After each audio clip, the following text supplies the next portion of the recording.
Okay, what's up guys, Tommy here, and today I'm going to bring you what I think is my best Modern Warfare 2 gameplay to date. I've played a lot of Modern Warfare 2 in my time. This is probably my favourite gameplay so far out of all the games I've played. It's a Nuke on Afghan TDM using the F2000 with Masterkey shotgun attachment, marathon stop and power and steady aim. I don't think I used my secondary at all. But this is one of those games where I run out of ammo with the F2000 pretty quick, which is pretty inevitable. It doesn't have much ammo to start with, unless you're using scavenger. I keep the shotgun all the way through the game, though, as you'll see later. And what I tend to do is swap out the secondary for different guns. I think I pick up some bling intervention at some point. I love the whole gameplay style where you're basically picking up guns from the ground and you're working with what you get, basically. I saw a Mr. Phantasmo gameplay where he'd spend the whole game just picking up guns of people he killed. That's one thing I love to see in gameplays. That's definitely an exciting thing to do, but I don't think I've ever tried that for a full game, but the whole style of doing that, basically making the best of what you're given, is, brilliant. I love that whole style of things. Kind of makes me think of Ray Mears. Ray Mears is basically some guy who does adventuring, exploring in the wild, that kind of thing. He's a British TV presenter as well.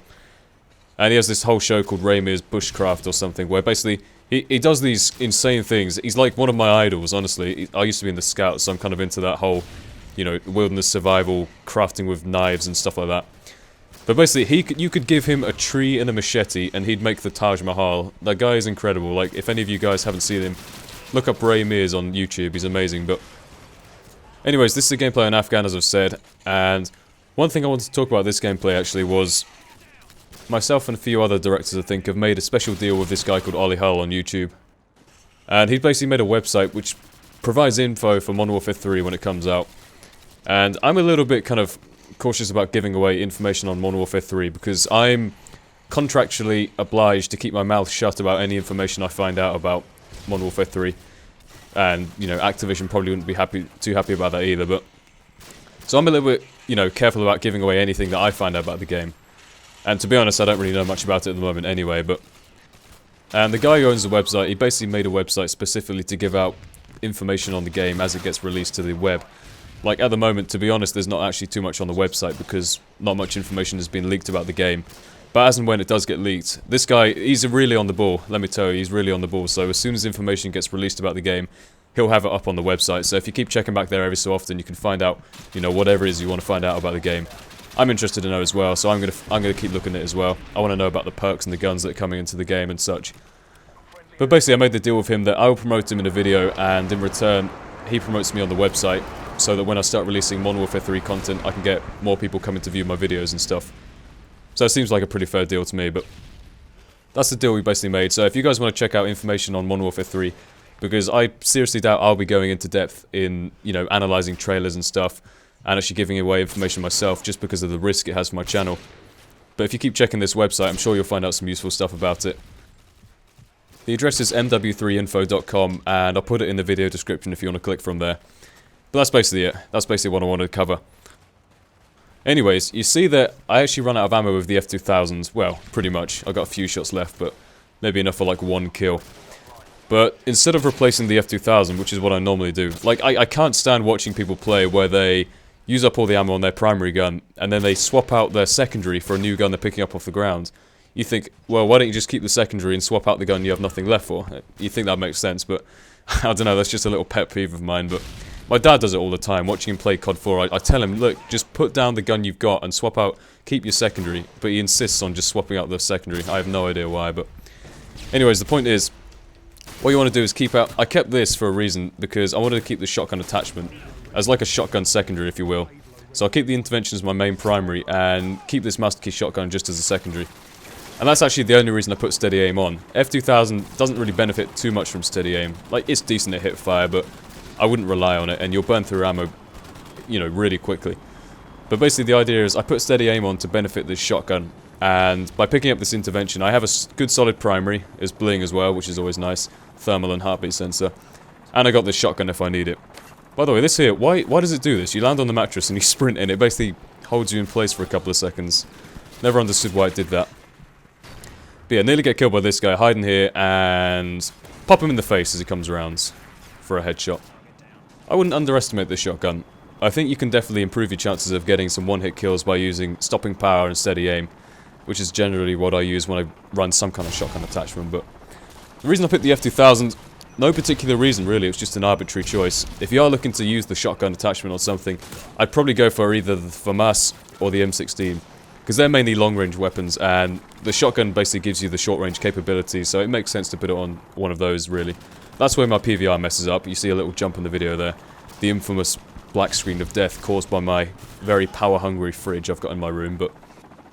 Anyways, pop this guy as he comes around. And I've had a few people ask me, actually, since the PSN went down for a month or so, PlayStation basically rewarded users, like, I guess not rewarded, bribed users into not switching to Xbox, by saying that you could have a couple of free downloads of games. They're pretty old games, but, you know, they're worth a fair few pounds or so I call it a fair deal. I think I'm happy with what they've done, but basically what they've said is they've given you a few games to download, like a selection of 5 or 6 or so, and you can pick 2 to download. And a lot of people ask me which ones I'm going to go for. At the moment, I can't actually get any of them because of the way my uni internet works. It's got dodgy proxy settings, and I can't actually download them, so I have to wait till I get home, which is fair enough, I can wait. It'll still be available then, but the games I'm going for are... First one is going to be Infamous, which looks really good.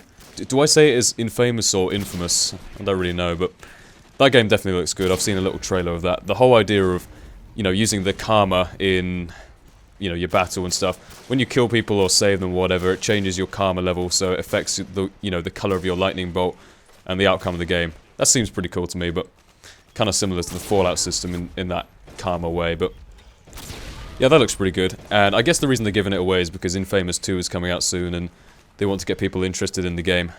Which means I'm likely to pick up Infamous 2 if I like this one, but yeah, the other one is also Wipeout Pure. I'm a big fan of the Wipeout games. Wipeout Fusion is one of the games I played probably the most on PS2. Put loads of hours into that game, but Wipeout Fusion and 2097 I definitely enjoyed. So I'm very likely to pick up Wipeout Pure. So if you guys would be interested in seeing any gameplay from either of those 2 games, just let me know in the comments and I'll see what I can do. But I doubt I'll have either of those for, you know, maybe a couple of weeks until I go back home, so... Yeah, anyways, picking off a couple of guys with the intervention here. Kind of nice that I picked up one with bling. It always gives you a good sense of satisfaction when you don't have bling on yourself, but you pick up a bling gun. Especially when you have scavenger or sleight of hand on. Obviously I've got marathon on this game, but I'm on my 22 kill streak. I'm getting a little bit worried now because obviously in TDM you have the kill score limit and you got to get it before it ends, otherwise, you know, it's different to domination. Nearly die there. That was the big panic moment of the game. Managed to pick him off just by quickly switching to the Masterkey. But yeah, TDM's kind of awkward to get nukes in the sense that... I said norks in. It's kind of awkward to get norks in as well. It's kind of awkward to get nukes in because of the sense that you have the time limit based on your score. You can't... You know, time limit is guaranteed, kill limit is not guaranteed. You're basically relying on your teammates not killing them so that you can get your nuke. But there I get it. Get a couple of guys rage quitting, understandably. But that was the end of the game. Hope you guys enjoyed as much as I did. For those interested, I'm thinking of finishing the Kingdom Hearts videos very soon. I'm right near the end of it, so I'm pretty much going to get it all done in one more session. Also got a few more games planned for in retrospect, but I'm going to keep them secret for the time being. I'm hoping to get a lot more active on the channel since I've finished all my exams now, but anyways, that was that, and I will see you all later. Goodbye.